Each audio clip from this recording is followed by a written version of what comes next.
Let's get this out of the way up front. Josh Duggar is innocent until proven guilty. This is how the American justice system works and how it should work.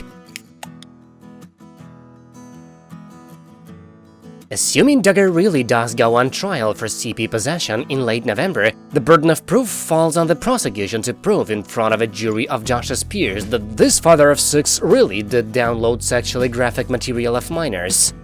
As you very likely know by now, Josh is accused of having used a computer at his old car dealership to watch videos and check out photos of little boys and girls under the age of 12. One video, according to a federal agent on the scene at the time of a raid 2+ years ago, allegedly featured the assault of an 18-month-old. This agent said it was among the top 5 worst things he's ever seen in his job.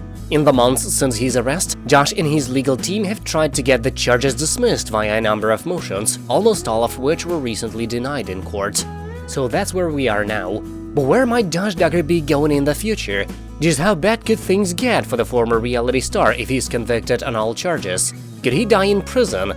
Specifically, Duggar has pleaded not guilty to 1 count of receipt of CP and 1 count of possession of CP.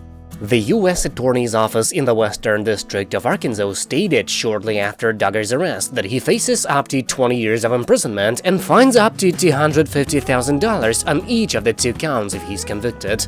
This means his total possible sentence could end up at 40 years.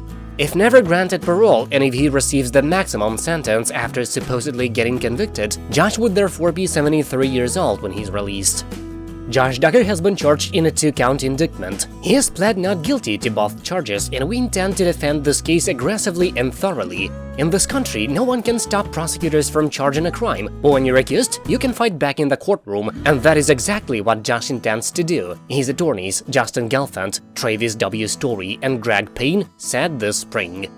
Duggar was arrested on April 28th by Homeland Security and held in an Arkansas detention center until he made bail. He now lives with court-approved guardians and is not permitted to spend time by himself with any of his 6 kids, all of whom are minors. Anna Duggar, who has remained by the literal side of her husband, is pregnant with the couple's 7th child. She's due to give birth the same month Josh goes on trial. Following the news of the charges against him Friday, Josh's controversial parents, Jim Bob and Michelle Duggar, publicly addressed the heinous accusations against their oldest son. "We appreciate your continued prayers for our family at this time. The accusations brought against Joshua today are very serious," the joint statement read. "It is our prayer that the truth, no matter what it is, will come to light and that this will all be resolved in a timely manner. We love Josh and Anna and continue to pray for their family." Josh, of course, is no stranger to terrible scandals. He has admitted, for example, to cheating on his wife with random women he met online. Moreover, in mid-May 2015, Duggar apologized for his wrongdoing after a 2006 police report revealed that he had been investigated as a teenager for inappropriately touching 5 underage girls. Sisters Jill and Jessa subsequently stepped forward as 2 of their brother's victims. That's it for now, thank you for watching, please subscribe to stay tuned.